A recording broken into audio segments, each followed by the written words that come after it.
Hello, and welcome to the Gashacat, the podcast where we will be talking about every episode of Kamen Rider X8 from the first to the last. Today we're talking about episode 5. I'm Sean, and with me is my ever-present co-host. Red, I'm here as well, also, hi. Uh, Mage isn't here this episode because we're not totally sure where she's at. Yeah, it happens. Yeah, it happens. But, yeah, it's just me and Sean going this episode. So, uh, with all hopes, it'll go fairly smoothly. Yeah, I don't have any news this episode. No Um, news section. you're so distraught over I'm that. very distraught. By the way, you haven't like you had like a whole thing for the news section set up, and I was like, hey, you should use this sound clip for the news section, and you didn't use it in either episode. Very What? disappointed. I didn't? No, you had like I said that the ringtone for the Fi's uh phone. I swear I did that in episode 2 at least. I might have forgotten for 3. You probably forgot for 3. I don't remember if you did it for 2. I am certain that I did it for 2. I will go back and listen to it after this, and if you did it, then I'll say sorry. If you didn't, then I'm going to cuss at you profusely. um, but no actual news that I cared about actually happened, is why we don't have news.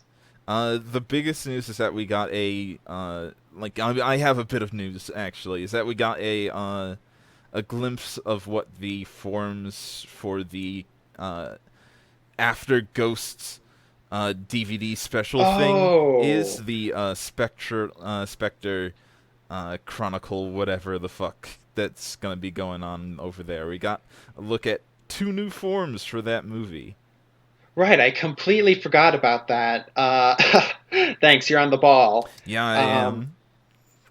well, it looks like, I mean, it was no surprise that Makoto was going to be getting a Spectre higher form, but because it's his movie. But I was pleasantly surprised that Prince Allen is getting his own upgrade form too. Yeah, Finally. we got the 2 forms going on here are True Spectre, I believe. It's the newest form for Spectre, which is kind of like a kit bash between Infinity Mugen form for Ghost and Hmm. the Deep Spectre icon, and it's all right. It like my biggest problem with it is that I don't like the blue that they used for it all that much. It's a significantly lighter blue than Spectre's normal blue that he already has, Yeah, that's true. and Um, it's also like, oh, it's such a kit bash, and it took a lot of the things that happened in the Mugen form and just did it again. did it again, but watered it down just a little bit.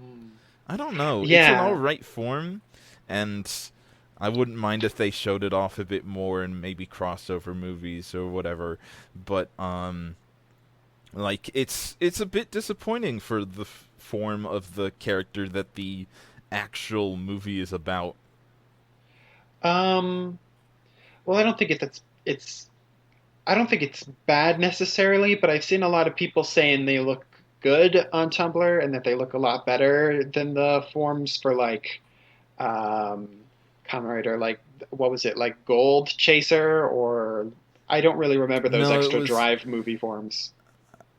there was Kamen Rider Drive Miracle Form, I think that's what it was called, and it was the one that was Heart, and like it was the Kamen Rider Heart version of uh the Drive armor, which Oh yeah, yeah, there was that, and there was the like blue Kamen Rider chase. yeah, it like Those weird, ugly it things. was really ugly.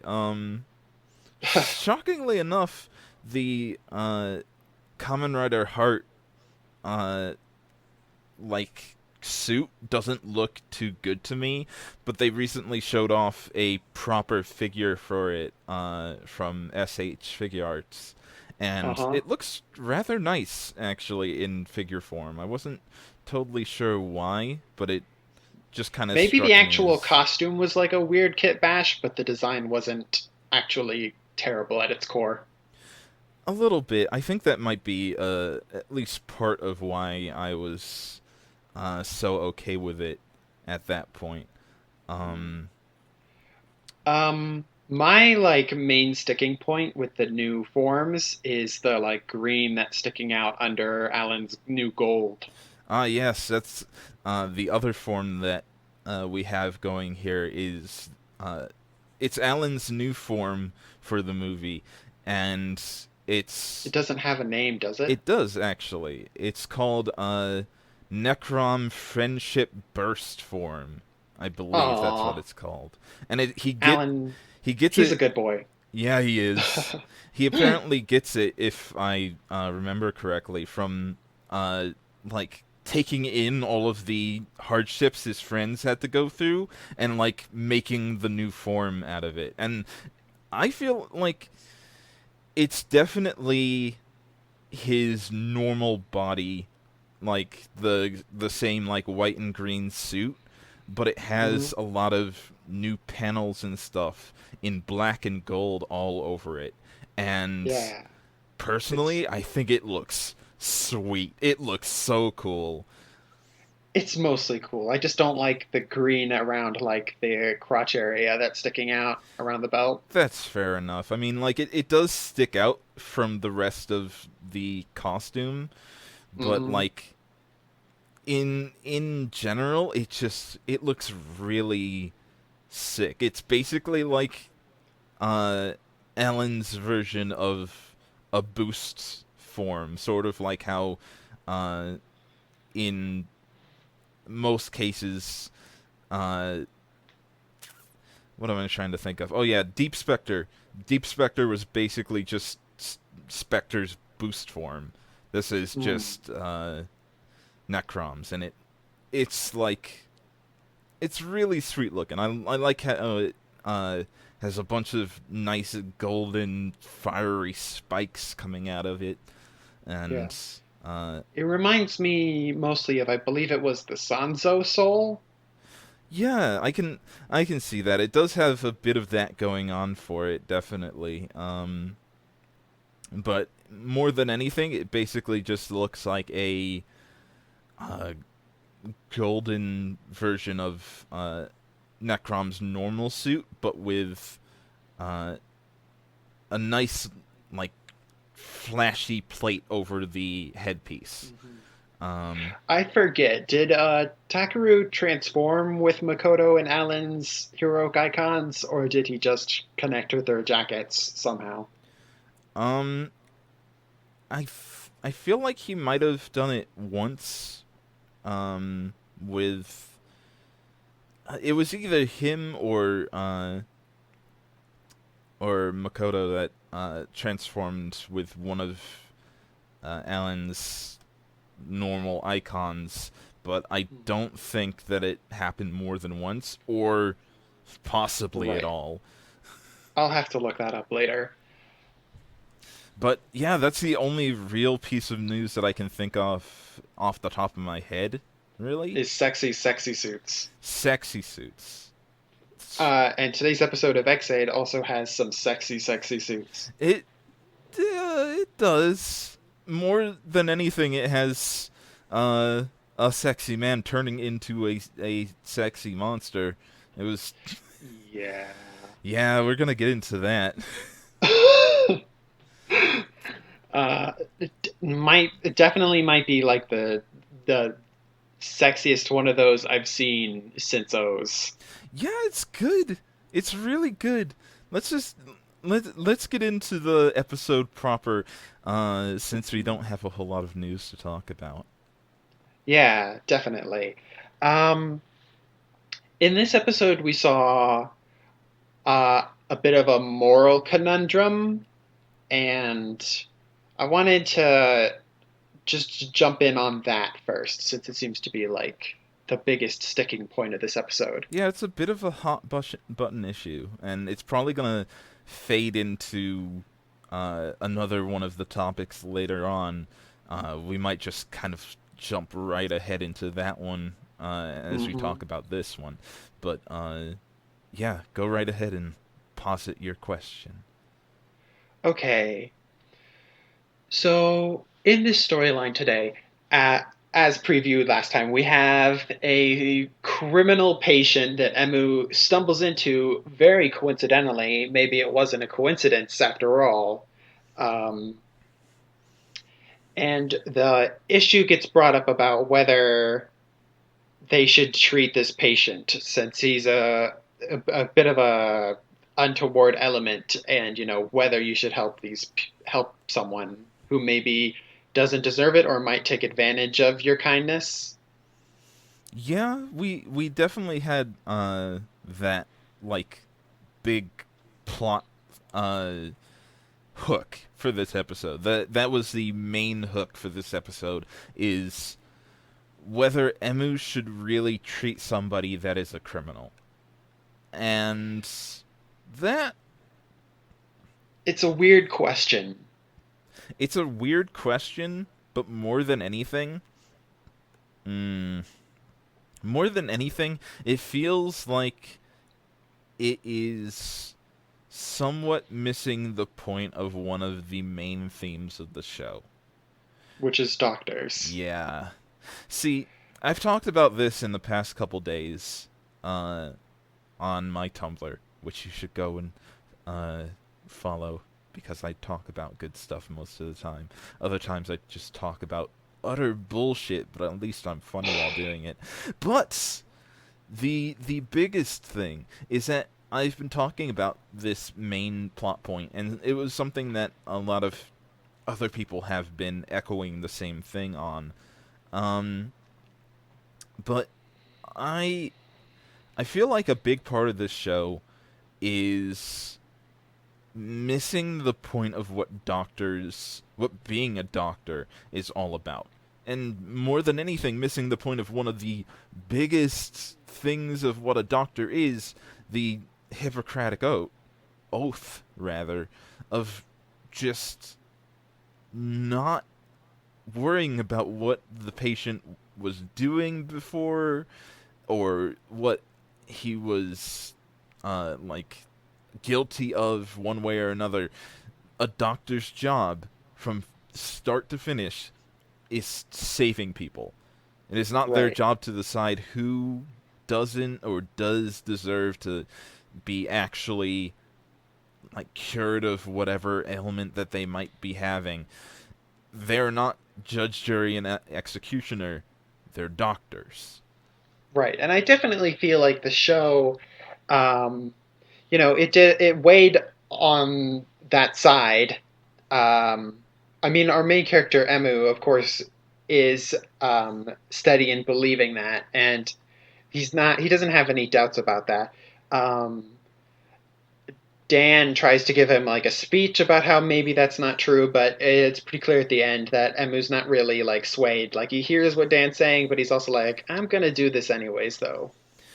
What's weird is that like Emu seems to be the only one that actually has any idea of what a doctor is supposed to be doing. He's like the only Hmm. one that has that uh like oath inside him and is able to pull from it for strength and everything. But Hero, who I felt both sort of acted out of character in this episode and also like was just being real weird. Um The he one thing that weirded me out about this conflict is that the director, Kagami, was conveniently absent for it. Yeah, it's that guy. I don't really know what was up with him in general, but I feel like if he was there in the room, he would have Been on possibly Emu's side. he would probably even be on Emu's side and try and say something to his son, but like At least that's what we hope. we hope. But for all we know, he got that, like, Hiro got that idea from his father, who is a known weirdo at this point himself. Mhm. Um, Um, yeah, you get the feeling in this episode that Emu's kind of being ganged up upon by all of the the jerk characters in this show. Not just so much ganged up upon, but like he he is being told from every corner that what he is doing is incorrect, and Right. like fair to him for sticking his ground, uh, but I can already see that like that kind of thing is getting to him, and I wonder how they're going to handle that going forward, because he could just stay the same as he is now, and I kind of hoped that he does in a way, but they could also just have him s- learn that he has to make some sacrifices for some arbitrary reason, and I don't really want that to be the case. Right. I want him to stay in his moral ground, even if everyone else is being a huge shithead for no real reason. Right. Because at the end of the episode, it almost seems like Emu does lose some ground on his beliefs when he switches over to M. Yeah, that was one of the uh, biggest parts of the episode to me. Mhm. In that, like, this whole episode seemed like, from top to bottom, it seemed like it was doing one of the things that Gaim did, unfortunately, for me. Mhm. And it was that it showed you a character who was possibly semi naive, Mhm. possibly just very hopeful and trusting of people, and then did everything in its power to show that he was wrong for trusting people. Right. Um, and it's unfortunate because I feel like the lyrics to the show's opening are backing up that theme. Yeah, I don't like where that is going. I hope that it changes pace real soon. And if it doesn't, then hey, at least they got it out early instead of Mhm. like having a good amount of the show be like, we can turn this around possibly, and then having it turn into like, no, you really can't trust anybody. Here's your god powers. Um, and I'm hoping that it either sticks its landing of what it seems to be trying to do, or turns back around to being what I thought it was trying to do at first, which Mhm. was trying to be a show about heroes regardless of their like personal disputes. Right. Because towards the end of the episode, when you have, you know, Emu staying out of the fight entirely, and is like he is resistant to the whole like to fighting at all in this situation because he's being like pushed and tested. And then when he's like physically attacked by the Dark Exade, he sort of like he sort of breaks, he sort of suppresses uh his feelings. Like he's like being forced into like this killer be killed gamer situation, which is the weirdest thing. And like his like he's like, oh god, I have to be a gamer now, and he switches over entirely towards this gamer mindset, which is it's incredibly weird that this show is equating the whole gamer thing with like violence.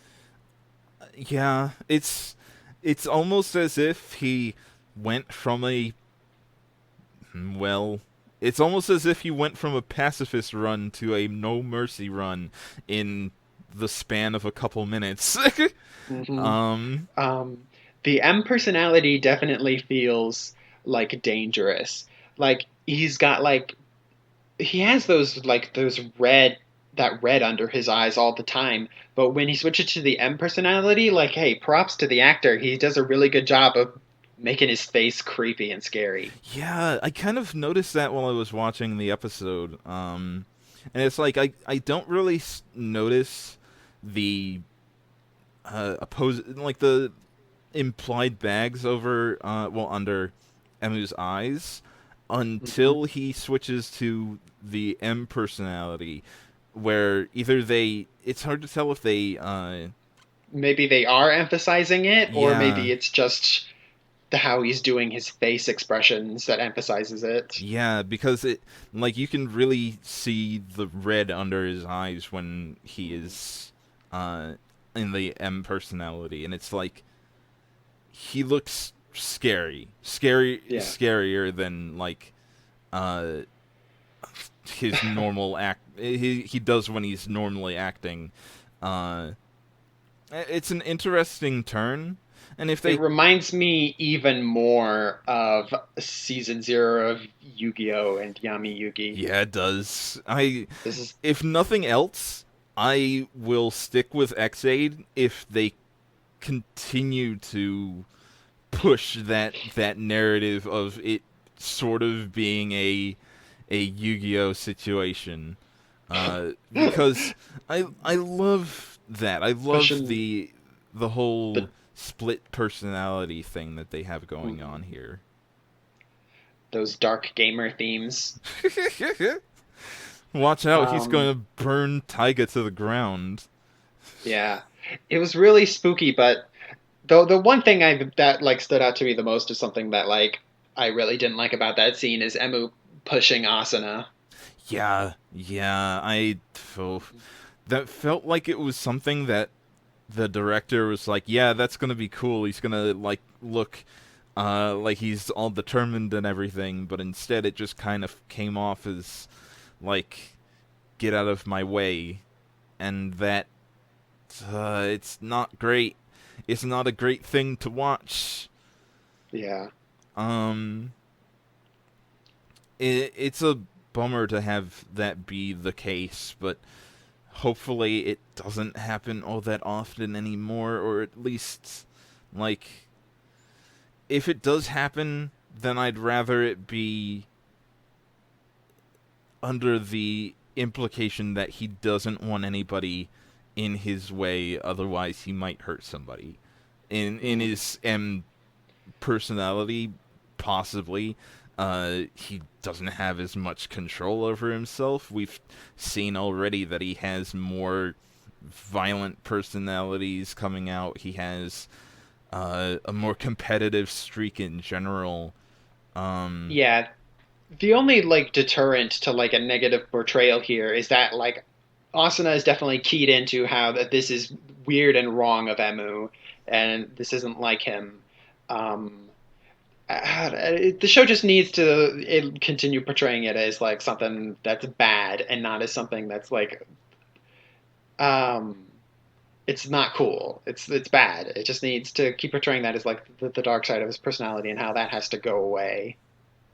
well, I feel like more than anything, because I want it to keep on going with the semi Yu-Gi-Oh like themes that it's got going on right now, I'd rather something along the lines, and this would be really goofy, but it'd be very Kamen Rider.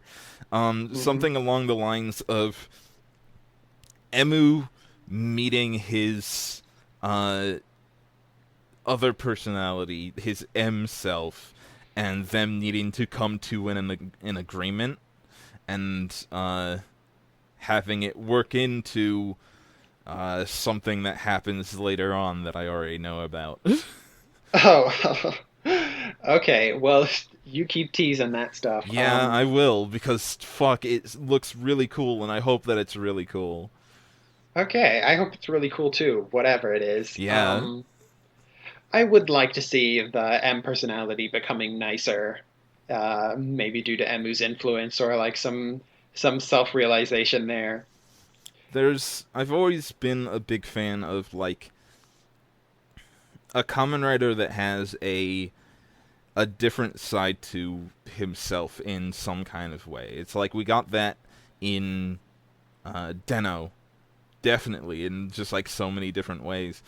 And Some of them more literal than others. yeah, uh, and it it just kind of like it's a thing that happens to draw me in pretty Mhm. strongly, and for the most part, I can see it still trying to edge its way in there.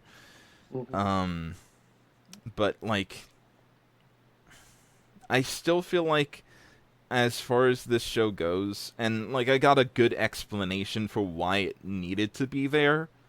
But as far as it goes, I feel like this show really didn't need the doctor part of it. Like, I got a good explanation from somebody that followed me when I was talking about it on my Tumblr, and they said that it's a good possibility that they brought in the doctor side of things and made so many of the characters kind of like aloof and distant and kind of edgy, for lack of a better word, uh, to appeal to the mothers that watch the show with their children. Because, well, moms love doctors and they love hot guys and they love lots of stuff along those lines. And it's like, yeah, that makes sense, but like it feels like it was shoehorned in at this point, because it so much of the Doctor theme is it's Tertiary. it's tertiary. It's not used effectively. It's used more as a setting than it is as a motivation for any of the characters. And You if, notice that the scenes of Emu at his job have become more and more sparse. yeah, we've barely really seen it. It's like technically the CR is supposed to be at his job, and in this episode he was running towards it because he was late, but like in Hmm. general for the past few episodes it has definitely been a lot more focused on advancing the plot and getting some of the monsters figured out and everything than it Well, is. maybe. I think that the biggest difference of this episode is that every episode before this, we had a definite patient to actually save, where this episode actually kind of muddles its own messages. Yeah, that one of the things that I really didn't like about this episode, and like I know that I'm going on about how I didn't like the things in this episode a whole lot, but this is Well, we can probably, get the negative out of the way right here in the middle and then go back to the positive. yeah. To be honest, this is probably the last negative thing that I have to say about this episode. If I think maybe, but one of the biggest problems that I had with this episode was the monster of the week, Hmm. and I had a problem with it, not so much because it was already like taken off of its patient or whatever, but because it seemed like they were implying, and maybe it was a translation thing because I watched the speed subs for it exclusively this week. Um, Bad but idea. um, but in this case, it seemed like they were implying that uh, the Bugster this week was different from other Bugsters uh, by like some measure before Asuna even realized that he had the uh, and I talked about this last week, uh, the big Gashacat sticking out of his head like an idiot. uh, Yeah, the movie version won't have that in his head. I was mistaken. uh, yeah, well, maybe he will. We don't know how that No, I've seen goes. pictures. Oh, okay. Well, either way, that works out just fine. Um, oh wait, yeah, I did see it as well because he had like wolf bits on him and he looked real cool. But um, the the thing that I uh took away from that is that it possibly wasn't connected to a patient to begin with. Maybe it was an artificial, like a extra artificial in this case because they're already artificial beings, an extra Hmm. artificial bugster that was only made to be as a host to the Gashat that was in him. Yeah, Uh, it seems like they made this Bugster not out of infecting a person, but just out of the game. but like, if that's the case, then they didn't explain it very well, and it kind of just left a hanging question of what did they mean it was different from the other Bugsters? What was different about it, Well, really? I don't think that that's unintentional because we've got, I definitely think, three more of these guys coming up. Oh, well, yeah, that's true in that case. Yeah, I Um, think they'll definitely be answering that question over the next couple episodes. hopefully, because, like, I'd rather them talk about what that meant than have it just kind of hang in the air as just like a statement of Yeah. My problem with that is totally different, and it's that I don't like the idea of them cutting out any parts of the show, and this episode cut out both the need for the level 1 forms and it cut out the need for a patient to save. yeah. I mean, like a lot of a good amount of shows end up doing that.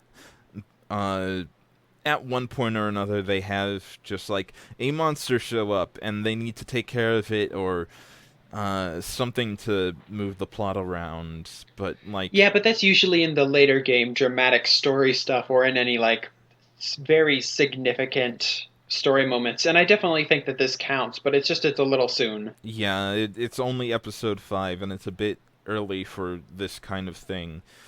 I Well, said bef- we're getting a power up form too, so maybe in a way this episode just feels like a mid-season episode at the beginning. yeah, that's we talked about that as well last episode, but like it feels too soon for a lot of the things that they are trying to do all at once. And I Hmm. don't know if this is just a problem with the writer who uh, has never written for tokusatsu or anything along those lines before.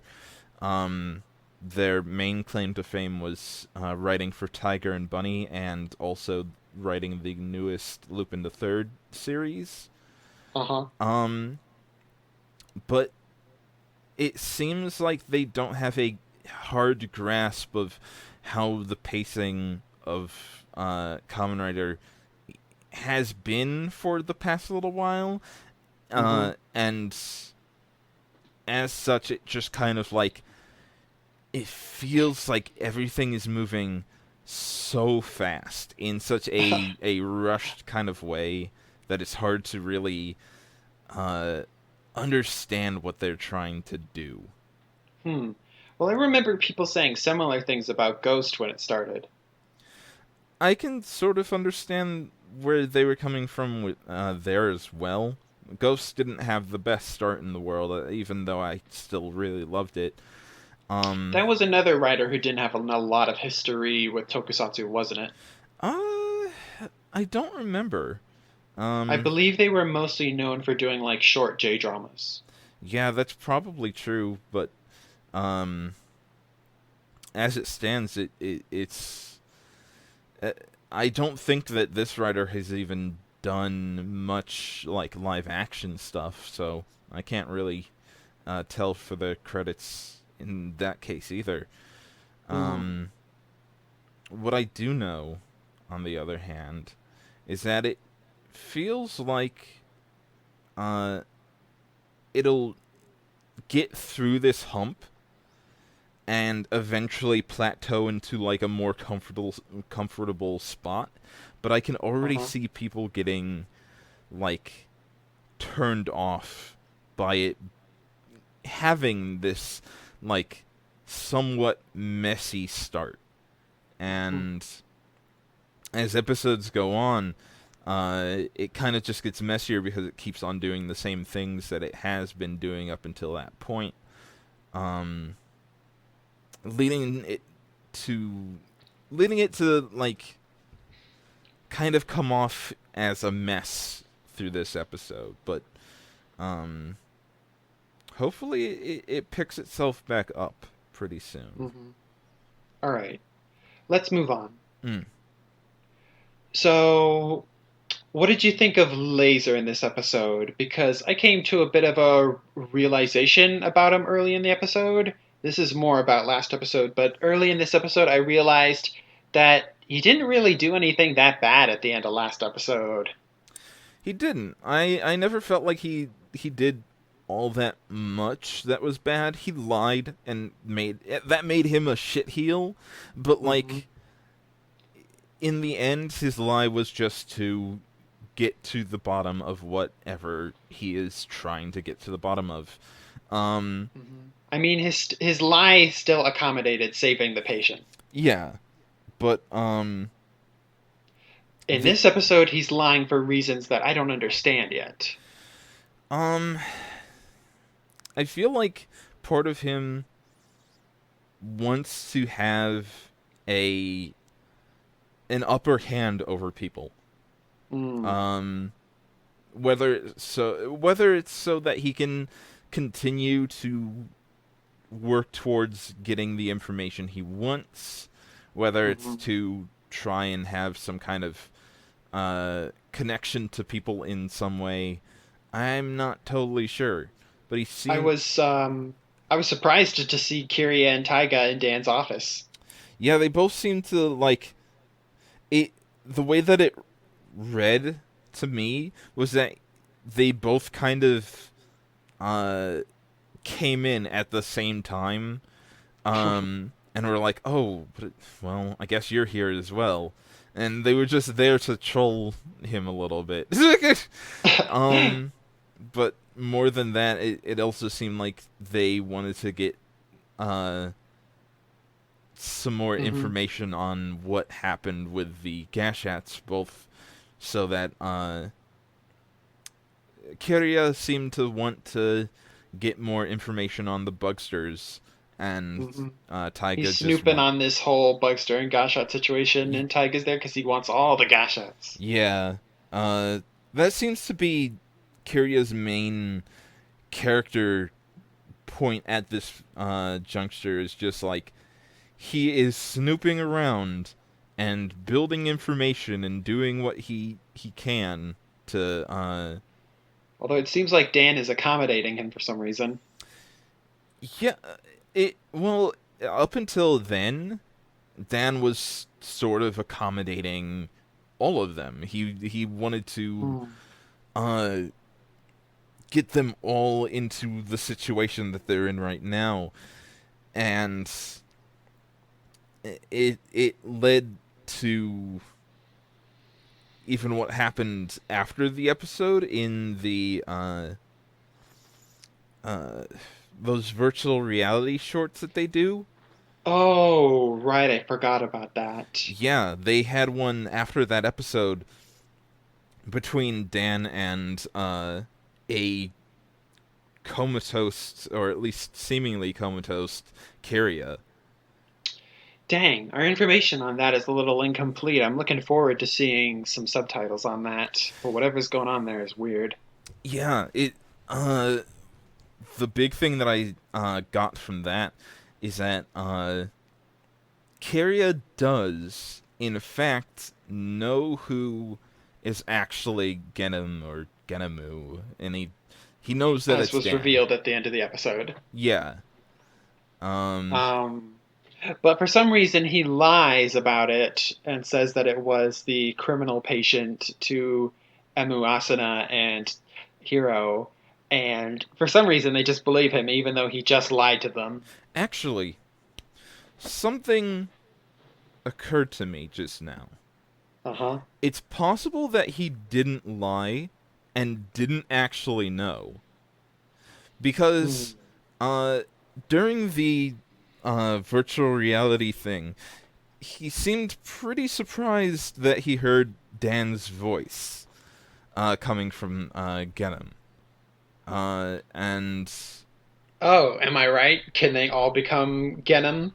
no, the thing that I think he was confused on is that when Genom fought them, he had the Bugster brace, that chainsaw gun thing that uh, they Graphite carries around. yeah, um, and he uses that as a weapon, uh, like just changing, like swapping between Graphite uh, and Dan for one reason or another. Uh, what I think he saw more than anything was uh, the patient with the Bugster brace, and Hmm. he just put two and two together to equal out to be that he needed to be uh, Graphite or the patient in this case. Right. Hmm. It's a little unclear. We definitely see Kiria looking right at Kamen Rider Genom. Yeah, that's true. Fuck, You you're know, right. I really should have accepted the whole Dan thing when you guys told me earlier because Yeah, I mean, a graphite is waving around a toy that looks a lot like a Genom Corporation product, using it to infect people. he also is named Genom. I mean, He is named Genom. The Kamen Rider is named after the company that Dan runs. you're right. It's just, uh, um, It feels it's one of those things that is well, uh I mean, the name isn't something that we were officially informed of in the show until the end of this episode.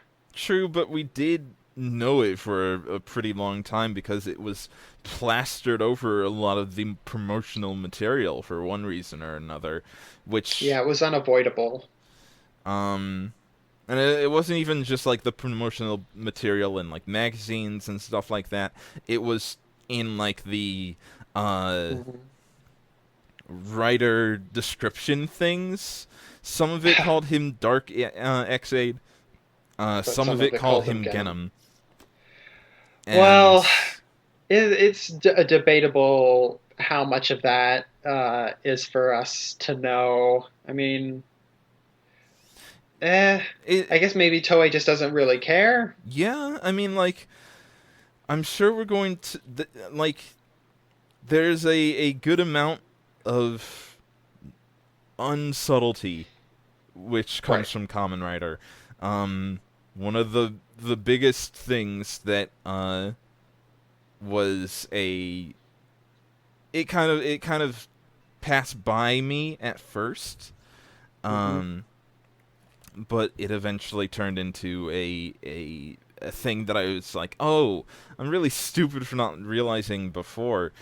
But Necrom is just it's literally just cutting part of the word off of necromancer.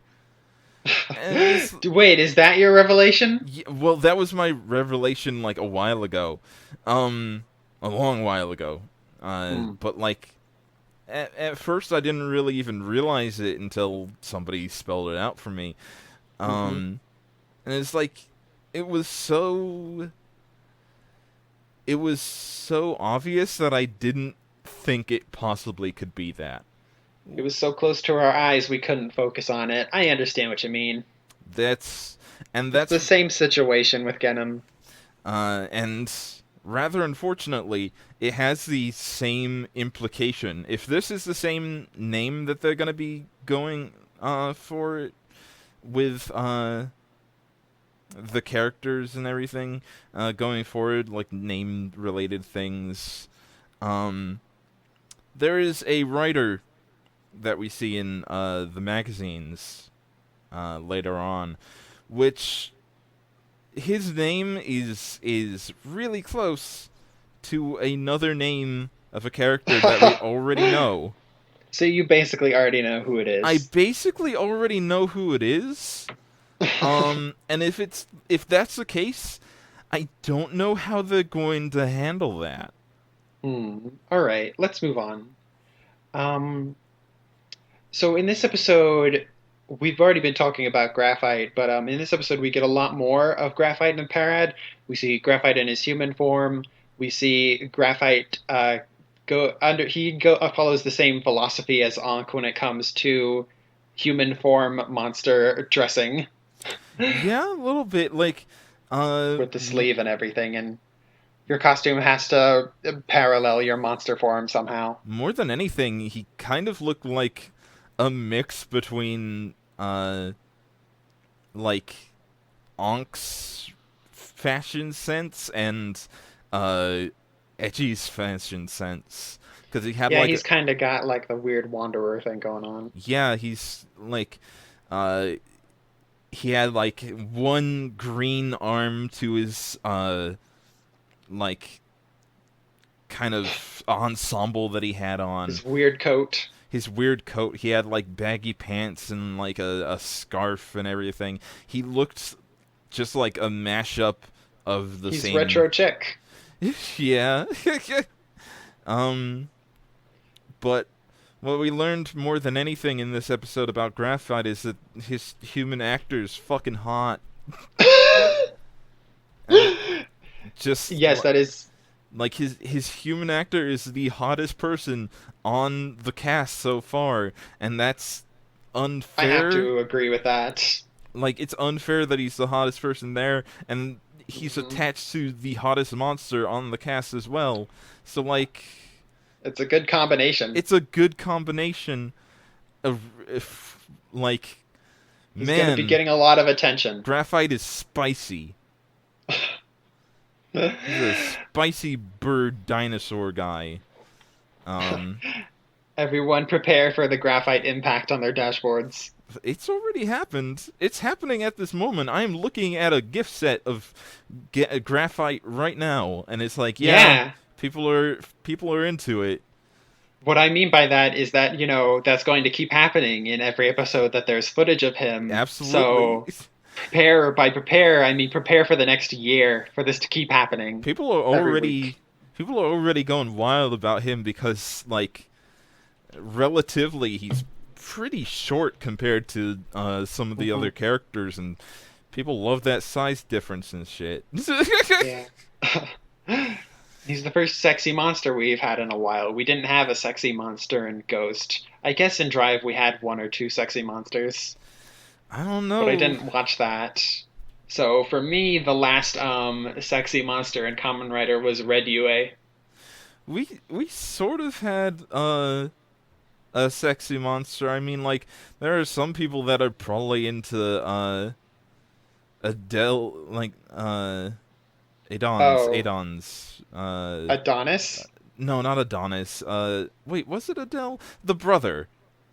Yeah, Adele. Yeah, probably people were into Adele's weird monster body, if only for the whole tentacle aspect of it. Hmm. Well, I don't know. People in this fandom are freaks. His monster body is not nearly as sexy. Honestly, some of the what are they called? The Gon Misers. That fucking silly name. Some of the Gon Misers had sexier costumes than that guy. Did they almost like? Well, I like the. I'm saying I'm that gonna there's a get. low bar I'm here. gonna get screamed at, but like the only one that was anywhere near sexy was the like cowgirl bee that was fairly early on. That's not sexy. It it was sexier than most of the other costumes. It was cute. It I, wasn't sexy. I don't These are know. quantifiable things. I don't know. Anyways, It's hip to so fuck bees. the serious things about this subject that we were actually talking about. We don't talk about serious things here. Shh. Um, in this episode, we see that Graphite and Parrot are working with Dan. We see them at the beginning. We kind of get a fresh taste of what their dynamic is, where Graphite's the brawn and Parrot is the brains, um, and how the Bugster want to take over the world because, of Of course. course. Um, And Dan, of course, is frightened of his own genius. yeah, we get a really neat look at Dan at the end of this episode where he like his face is just kind of like twisted up in like an evil grin and he's laughing to himself while cupping his face. It definitely rung of like uh a very over the top anime villain just going Mm-hmm. and Well, I was gonna say that it really it went along with our whole like two-faced and double personality theme so far. oh, definitely it pulled right into the station on that one, and I was like, yeah, sick. We got more to the pile. Hmm. Um, My one question I have is what Graphite and the criminal plot was meant to accomplish. unfortunately, um, something that is kind of like a back and forth with this series so far is that we have no idea at all what the fuck our villains are trying to accomplish. Mm, Obviously, they're trying to get to the point where they can infect the entire human race and take over the world. That is the bare bones of their plot. But what we don't understand yet is why they are doing all of the bullshit that they are doing so far. Why they are setting up the Common Riders. Why they hmm. are like pushing the Common Riders to both work together and to fight. Why they are trying to get the Common Riders to fight them. Yeah, because so far it just seems like it's for the conflict and for the drama, and because otherwise we wouldn't have a story. That it like if it is just that they need to on some level set up a predicament where they need to fight against the Bugsters and have the Bugsters fight against the Common Riders so that they can meet their goal because of something that I brought up in the second episode of this podcast of the Bugsters working on their tropes Hmm. and something inside their heads like pushing them forward to create a rival for Uh-huh. them. Like that's halfway what it seemed like. That kind of seemed like what it was trying to push forward with Dan and how he wanted Emu to fight him. He seems Hmm. like he's trying to push Emu forward to be his rival. Oh yeah, definitely. Um, Hmm. We also get imagery of Parrot as Emu's rival in the opening, so I wonder what the situation is going to be with all these guys. it's if that is what they're trying to go for in like the uh the Bugsters are beasts of instinct and need to have a hero fight against them to make their victory uh, mean anything, Hmm. then that is really cool. I actually like that a whole lot as like motivation for a villain. Of like, of course they want to take over the world. They're video game villains. It's all video game villains want to do, unless there's like uh, a super specific reason outside of it. But like, Yeah. of course And they Dan want just to do seems to it. be like an egomaniac. Yeah. Um. It what it comes off as is like they are in fact being pushed on by their Hmm. programming, which is making them want to have rivals, making them want to have a hero to fight against. So they're breeding heroes one way or another to make the ultimate hero for them to fight against to see if the villains would finally win in the end. which Of course they're not, but it's gonna be fucked up all the way through. yeah, like they've been talking about for a while now. They've been very uh like They've been very open about how they're like setting the stage and getting the players ready. and on top of that they've been using the words writer candidate for Mm. pretty much the entire show, being very clear on using the words candidate for it. And I don't know Hmm. why they're using it for this context or anything. Like, at least I didn't know up until like this revelation of their character, of the Bugster's character so far. But if it comes down to like Hmm. Emu needs to, or one of the writers, if this is what they're trying Yeah. to set up, one of the writers has to step up, probably Emu, has to step up and be the Hero. main hero of the plot and become the writer candidate to fight against the Bugsters and Right. and I mean, basically be the main character. this to me explains why Genom keeps jumping in and not finishing them off. Yeah, it kind of is like it's kind of like how when in a Final Fantasy game you'll get a glimpse of a boss, a final boss, all throughout the Hmm. game. Sometimes even fighting them, uh, and they'll They'll get back up. usually mop the floor with you. They'll mop the floor with you, or get like defeated one or two times and get stronger every subsequential time. Um, Yeah, but the heroes are always getting stronger faster, and it just kind of prepares them by like helping them gauge their strength and how it's changing. yeah, um, that is what the plot of this series seems to be heading towards, of Hmm. the Bugsters uh, making heroes Right. and like trying to get them ready to uh, go to war with. Hmm. It's interesting because we see Genom.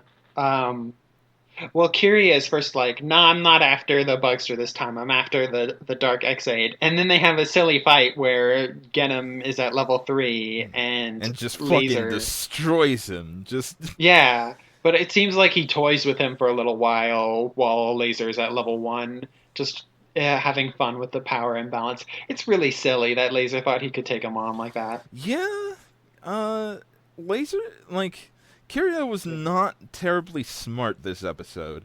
Yeah, Uh, like it's a good thing that Genom's not interested in killing them, but Kyria kind of messed things up of being like, "Hey, I know who you are. I know who you are." And it's like, "Okay, I guess I'm going to maybe kill you now." and that kind of like works into uh the the virtual thing after the episode because like Dan makes it a special point to seemingly show that he has the power over Kiria and could kill him at any moment, but decides not to. I think it could be interesting if like after this Laser acts as like Genom's pawn within the Common Riders. It'd be interesting, but I don't want it. I Yeah. don't want it because it would just like we already have too many people that are working against Amu, and like Kiria is like But what if as Dan's pawn, Dan is like, "All right, go help Emu." that'd be weird, but it would It also would be it would weird, work but it's into not this whole plot thing that we're setting up for it. spinning out. Um, okay. Do you want to keep talking about confusing villain motivations, or do you want to move on to confusing hero motivations? I feel like we've kind of already talked about that in some ways, but like what hero motivations are you talking about in this case? Okay. Well, in this episode, I feel like Hero, the character, goes through a bit of a journey. Um, Because he starts out in this episode, he's focused on Genom. He's focused on how Genom is a threat to him. He's a serious risk to their operations, and how because Genom's on a higher level, Hero needs to be able to match him. Um, he makes a comment of like basically demonstrating that he's afraid that Genom, if he chose to go all out, would like kill him and take him out. So that's why Hero seeks out getting his own level up. Um, I I kind of understand that like reasoning for his character, uh, Hmm. but I don't feel as the themes for the series go so far. I don't feel like it's very justifiable. Well, when Hero comes across this criminal, he's like, "All right, well, I won't trade you until you give us the shots," because he's like, in Hero's mind, it's like he needs those to fight, or the battle, the operations will be too risky. And he's demonstrated before, time and time again, that he has to back out if he thinks that it's too risky. But I don't think that he wants to back out. I think that he wants to get stronger, um, if that makes sense. It makes sense, and hopefully we see that more from him in the next episode as well. But like, all it's really doing for his character is Is making like him look bad. it's making him look bad and making him look a bit like a coward next to Emu, who is ready to put himself on the line uh, Hmm. at the drop of a hat. And like, I I I can do. see that. Hmm, Sorry, you go first. I do see the importance of having that contrast between the two Hmm. because like we have hero who is usually fairly calm, usually Yeah. fairly calculating on what he needs to do, and like even at the beginning of the episode, he made it clear that with the level 3 that Genin had, that Hmm. he would put uh, all of the riders' lives in danger if they went up against him. Um, he makes it pretty clear that uh, he thinks ahead for that kind of stuff, but Hmm. because of that, he is not looking forward to putting himself in that kind of danger. Right. What I think is interesting for his character so far, and this is something that we see in the preview for the next episode. Um, we see somebody fading away on a bed table. That's definitely something that we need to talk about. Yeah. But I actually have stuff that I need to say about that later, and how it's not quite clear, and how I definitely think that it probably ties into that, but how like there are some negative stuff about that too. Oh yeah. Oh boy. There's I know exactly the negative connotations of what is going to be put down from that Yeah, whole you're bit. you're probably right. What I like about Hero is just that he is a definitely flawed character. He's definitely seems cowardly. He's like he's looking at the bigger picture and like assessing the risks and not thinking about the patient's life. And he's doing this in a cold, calculating way. Um, but it's definitely motivated by like his own personal fears. And I feel like this situation is definitely it's a microcosm of all of his worst qualities. Yeah, that's what it came off to me. But like, um, as far as his motivation goes, there's one thing that when we actually do get into the talking of the next episode preview, it seems like if what the preview of the next episode has anything to say about it, it seems like he is conserving himself to meet a goal.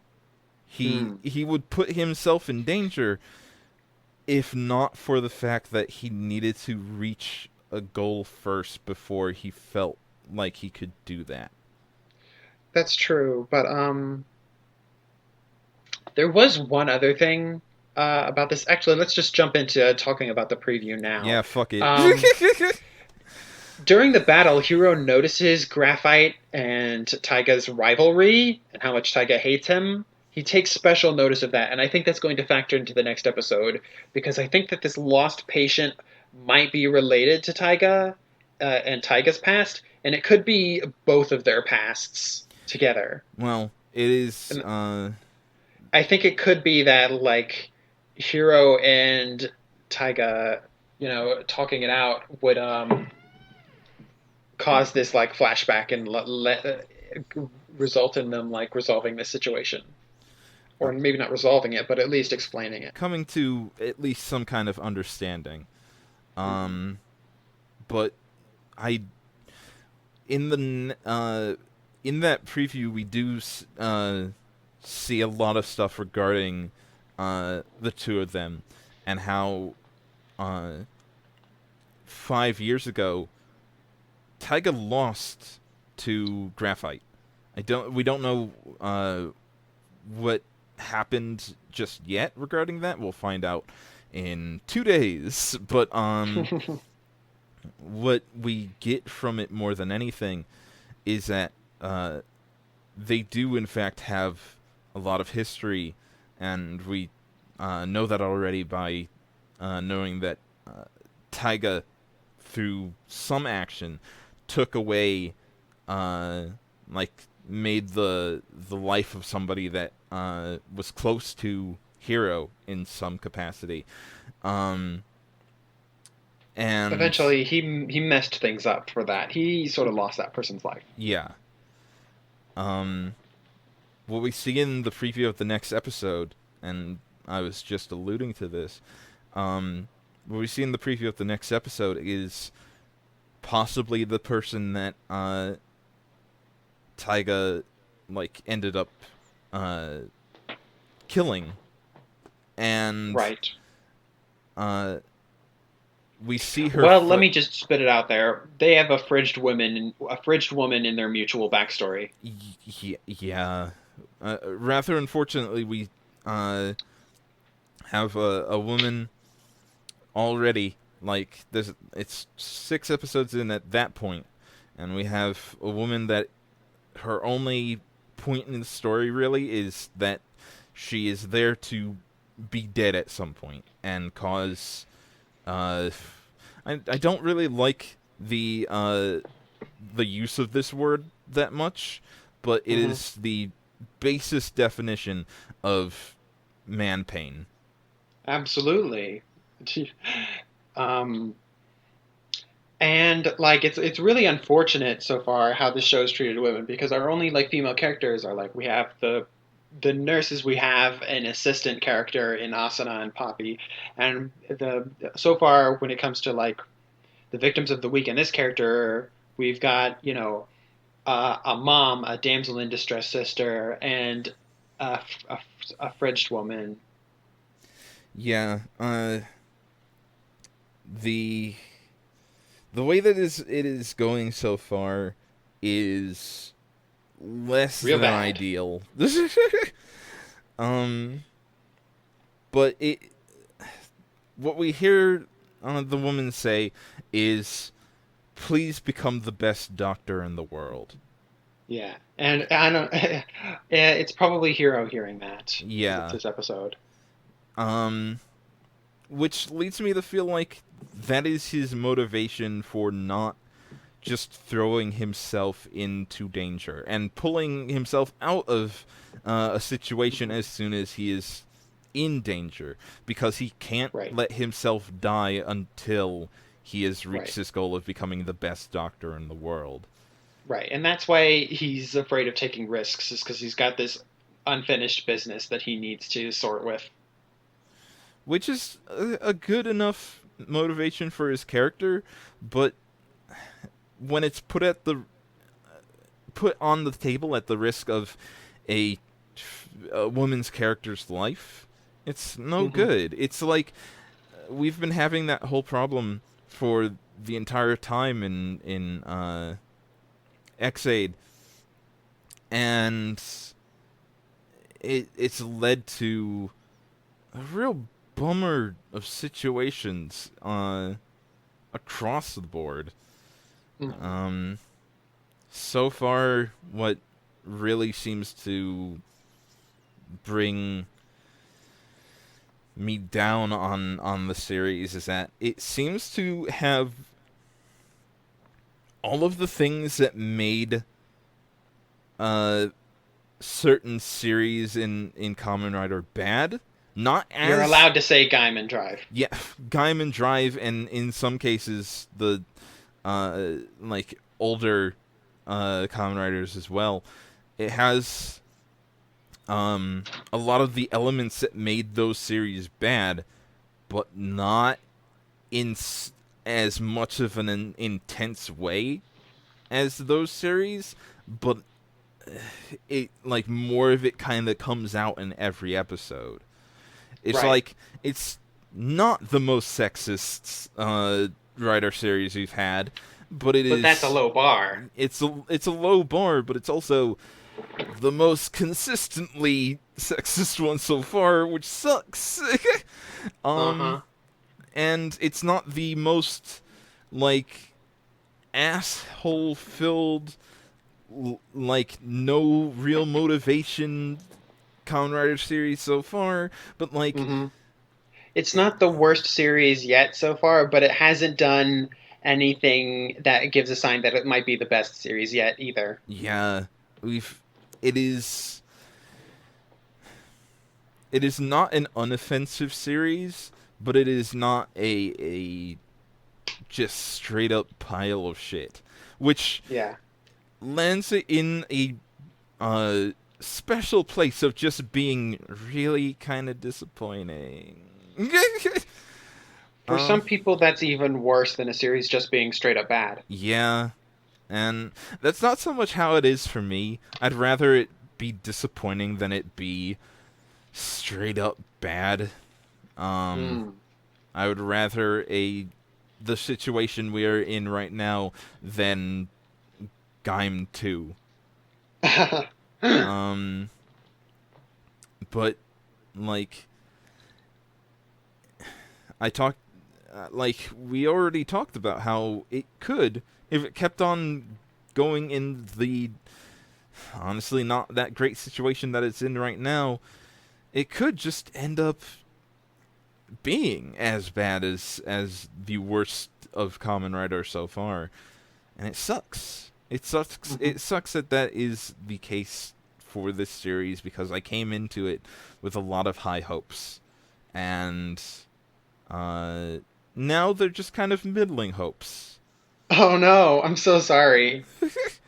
It's I think that I came into this with middling hopes, and then I was pleasantly surprised by it. So a, I think it's an all right series so far. Without it's got some serious problems, and at this point, it could go either way. It's full of potential for both yeah. goodness and badness. I think that my main problem was that like the first episode fucking ruled, and the second episode was pretty damn good. And it's kind of like just kind of not so We much have gone. very different opinions about the quality of individual episodes. I don't know. It's like I while I've been feeling like it's been going downhill in a way, it's not like going downhill in like a sharp way or something. It's just kind of like the first episode did a whole lot of good for me, and like it eventually just kind of got to this place where I'm like, okay, things are all right. See, I'm very different from you because it started out in a kind of well, whatever way, and then it was like, hey, it's good, and then it went kind of like, but maybe it's not good, and now it's kind of like, it's bad, but that episode was really good. Yeah, I it's like as a whole, I didn't dislike this episode, which was weird seeing as I had so much to say against it. But like the powers that we got from it were cool. The things that we saw from the characters were interesting, if a little confusing. Um, and it set up more of the backstory and motivations for the characters in an interesting way, to the point that we kind of like just had a whole jam session about what the villains' motivations could be, and Right. made them a whole lot more interesting than they are, I guess, currently being Explicitly. explicitly told. They're Um, being interesting by being mysterious so far, and what little mysteries they're handing out. yeah. Um, but as a thing moving forward, I hope that we get a much more solid understanding of what the show is trying to do. Because Hmm. it feels like it's trying to do so many things at once without having a clear goal. Mm. Like we have a theme of what the suits are about and what their motive is, Uh-huh.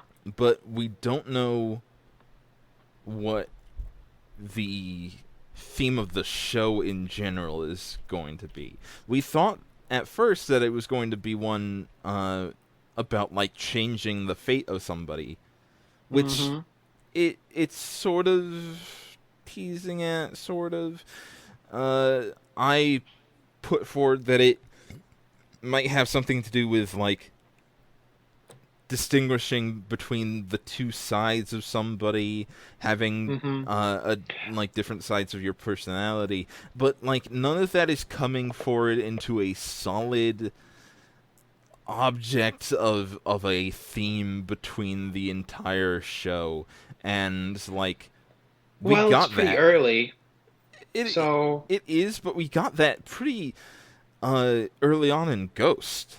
Like well, that's we true. got a good idea of what the theme of Ghost was going to be, and while they did like shape and turn it just a little bit, it was almost always about living your life to the fullest and believing in people. That's true. I From mean, front to back, it was all that. yeah, Eventually, it kind of turned in.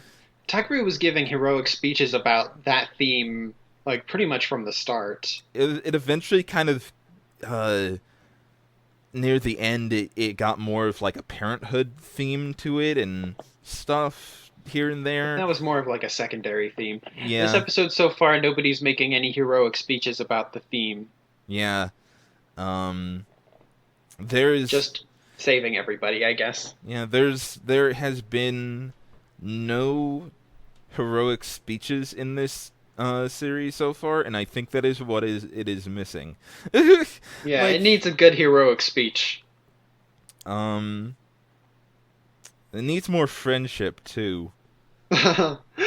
um, well, they're not friends. They're definitely not enemies. They never actually fight each other. They That just compete is at a fighting the enemy. blatant lie. What do you mean? Besides Genom, they've never really fought each other. I mean, Hero and Taiga's whole thing is that they fight as soon as they look at each other because they fucking hate each other's guts. that's true. But in this episode, they were just competing over the Gashat. I guess so, but more than I anything, mean, they even side by side henshin. Hero and Emu side by side henshin in this episode, and all of the jerks side by side henshin in triplicate this episode. that mostly felt like a thing of necessity out of I don't know. I them mean, they're teamwork. definitely rivals, but I don't think that like they would kill each other. They're just very competitive. Here's how I feel like the character relations go in the show so far. Let's do a But by the mini. way, the double and triple henshin in this episode were real nice, in Yeah, my opinion. they fucking ruled. Um, Yeah. but what I get. Let's make a little like audible shipping chart. Um, Ha! so the way that I feel like the characters go is that Emu and Hero, they are not rivals. They're not enemies, but they are like Uneasy allies. uneasy allies is a good way of putting it. They are allies by association of their group Mhm. that they're in. Uh, Emu and Taiga are rivals. They feel Yeah. more than anything like they are rivals against each other, and uh, it seems like uh, Taiga more like directly like looks right past Hero and looks right at Emu and is like, "I will face you right now, motherfucker. Give me your Gashat." um, Yeah, that's true. But like so far, I see Hiro and Taiga more as like the main rivals. um, Emu uh and Kiria are uh, they're a bit muddled. It feels like they are not rivals, not enemies, and not Yeah. teams.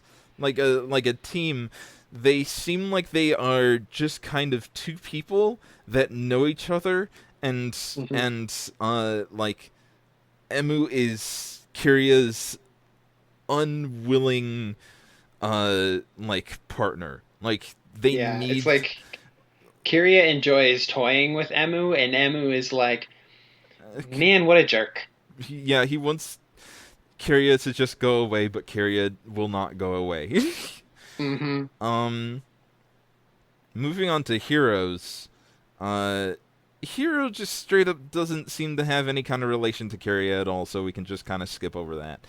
Hmm. Um but him and Taiga, I feel Yeah. more than anyone else on the cast, are straight up enemies.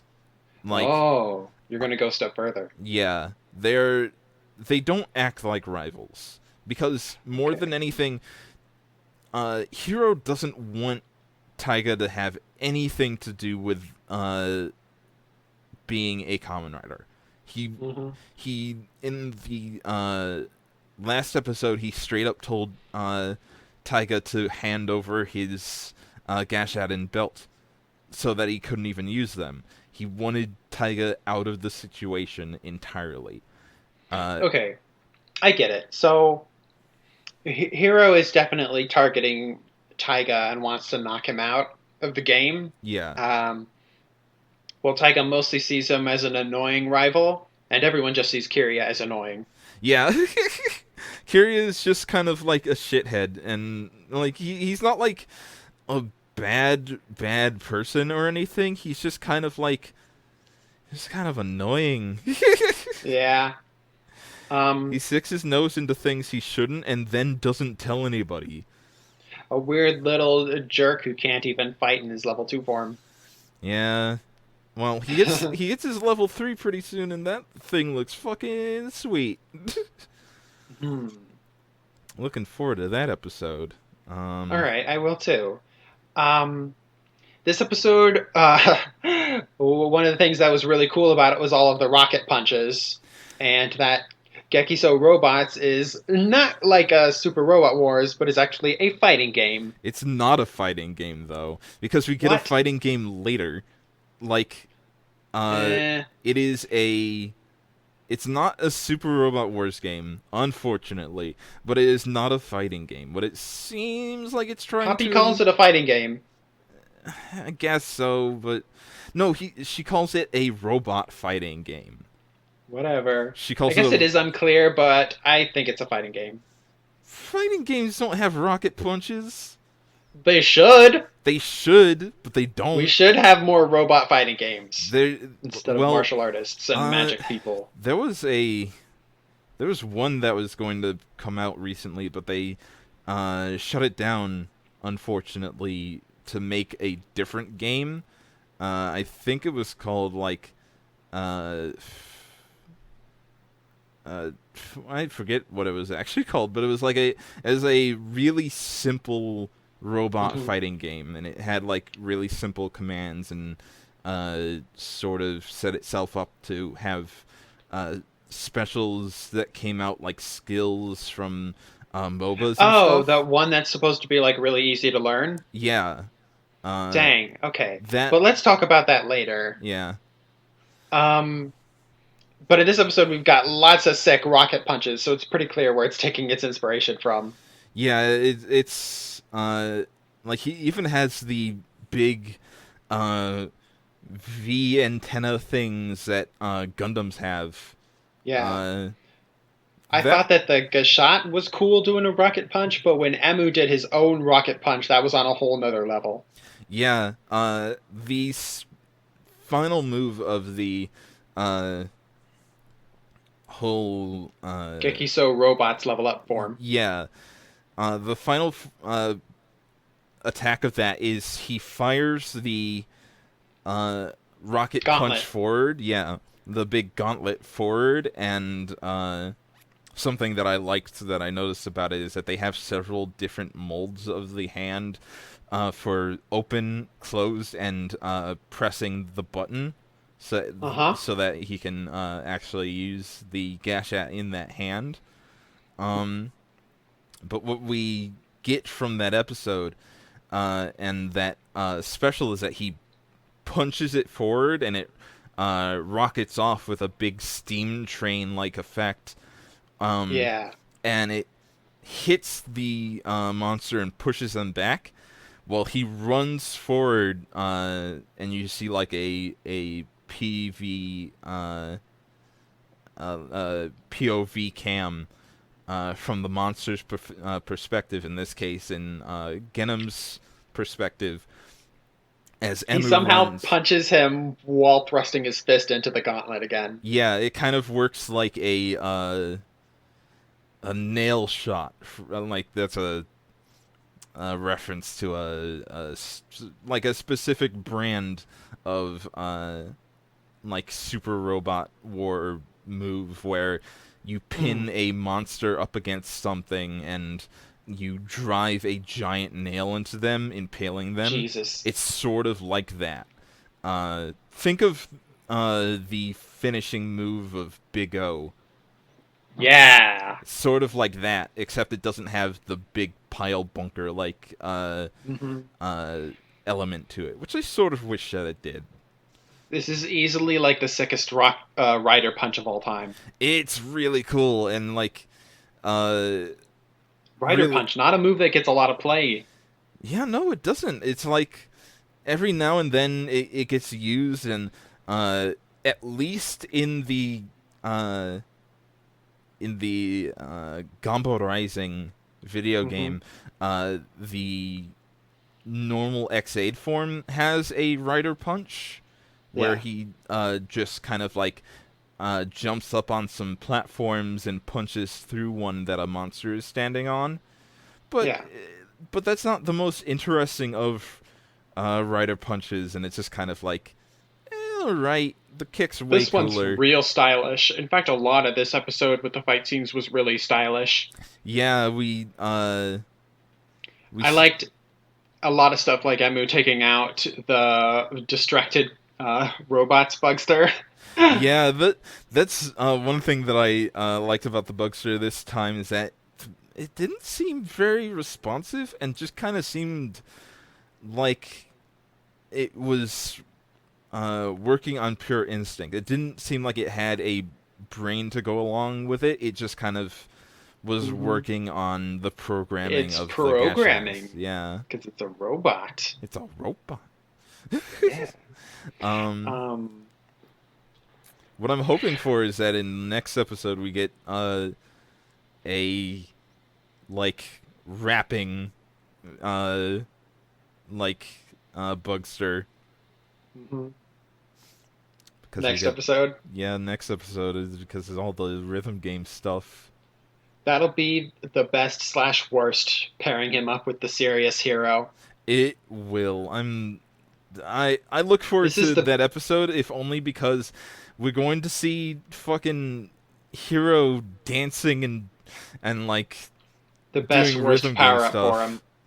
He's It's gonna have this really serious episode about his motivation, and then he's gonna be like, "All right, time to dance to win." Have you seen that form? He has a big fucking DJ Hero controller strapped Yeah, to his arm. and weird glasses. I saw it in the preview. It's not just weird glasses, but he also has like A hat. a hat and like a pink light shining into his eyes for some reason. It looks cool, but it's like Fucking stupid at it's the same time. stupid. Oh man. And I loved when Emu just fucking chucked his weapon away. Yeah, that's always something that I was a fan of in Kamen Rider is just kind of like, I don't fucking need this anymore. Throw it away. It's Yeah. like the And we only had thing our that could sort have of made it. like, The only thing that could have made it better if he chucked it over his shoulder like Momotaro's does with the the fucking the pass thing. Denlighter pass. Yeah. Uh, there was a lot of really like slick and stylish moves and poses in this episode, and a lot of good stuff going on in the fights. Because we had the sort of like 2-on-1 competition fight between Snipe, Brave, and the robots Bugster. At the same time that we had this silly 1-on-1 fight between Laser and Getum. Yeah. And then Uh, we had Emu come in at the end to just fucking wreck their shit. uh, I will say that despite everything, the action and fight scenes in X8 are still some of the best that we've had in a while. Like the fights in Ghosts were still really good, but these outdo what happened in Ghosts by a good margin. I think like Hmm. there were some episodes that were later on in Ghosts library that had some pretty good fight scenes because they changed the action director at for a couple episodes, I believe. Uh huh. But this one just like it comes off so well as like really put together and strong in its choreography. Yeah. Man. Think Um, people positively. I'm trying. I'm trying so hard to think positivity. People positively. I'm not going to say that. Do it! My mouth doesn't work. Okay then. I, I I, guess this podcast is over if your mouth doesn't work yeah, anymore. it's like I may talk for a somewhat living, but it doesn't mean that I can. Oh my gosh. Alright. I think it's time to wrap things up. Yeah, I think so. We kind of talked about everything that we really needed to in this episode. It was a serviceable episode that had some not great stuff in it. That's kind of how Kamen Rider has been Summing for up a your bit. feelings. Um, but in general, I still hope that uh X8 will like jump out of this hole that is kind of digging itself into. Um, but that's all I really have to say on this episode. Alright. Well, okay. For those YouTube watchers out there, I'm going to be linking our Tumblr in the description this week. That's something I hadn't done yet for some reason. Also, Um, also, also link my YouTube. oh, Link my alright. I will YouTube, do. you baka. Yeah, I'll do that too. Everyone, everyone, go check out Rad's YouTube, where he plays the wonderful and terrible library of the Game Boy Advance. Yeah, it's good. It's sort of. I'm gonna be for the record. This is the first place that I'm going to be putting this out there, but I'm going to be starting up a Patreon soon in hopes to get Yeah. some extra money going for myself and uh, be maybe one step closer to turning the channel that I'm running into a full-time thing. Uh, Look forward to that pretty soon. I'm still working on the logistics of everything, but pretty soon I should be opening that up and hoping to get things more on a regular basis than they have been. All right. I look forward to it. Um, you can find our individual Tumblrs linked to in the description Indeed. um, of the Tumblr post, probably not the YouTube. You should put it in the YouTube as well. All right. All links go in both descriptions then. They'll be Good. the same description. There's no reason not to. I guess that's true. I don't know why I do the things I do. Yeah. Neither do I. I am a mystery. Your dog's going wild over there. He's just shaking. Anyways, Yeah. I have to pay attention to dogs and eat food now. yeah, I also have to eat food for the time being. Thank you all for listening to the podcast, and uh, if you haven't done so yet, leave a comment in the comment section telling us what you think of the episode, how you feel we did. If there's anything that you would like to ask us to answer in the next episode, leave us a question as well on our Tumblr. Yeah, and talk about how you feel about Xaid. Yeah, we want to hear all of your opinions and more so your thoughts in general on on everything that you heard here. Next week, I'm probably going to send out questions again, but we're probably not going to listen. We're probably not going to read all those out in the episode. But if you comment or respond to the questions, then we'll definitely mention you as special contributors. This episode, we didn't have any special contributors because I didn't think about doing any stuff. Yeah, you kind of just let it go. Hey, at least we're putting out an episode this week. That's more than some podcasts can say. Is it? Most of them seem to be kind of on the ball. No, you don't know stuff. You don't know things. I know a lot of things. I'm very smart. You only listen to the most professional of podcasts. Is MBMBAM a professional podcast? Yeah. Is it? Well, it's a professional, informal podcast. That's fair. Is Cool Games Inc. a professional podcast? It is an official Polygon podcast. They had an episode in a pool. And Nick wore socks in the pool like a fucking madman. When are we going to have an episode in a pool? I have a hot tub. If you come over here, we can have an episode in a hot tub. All right, everyone, look forward to episode 100 where we have the hot tub episode. The boys get wet. Look forward to it. Signing off now. So, goodbye, everybody. I love you very much. All right. Good podcast.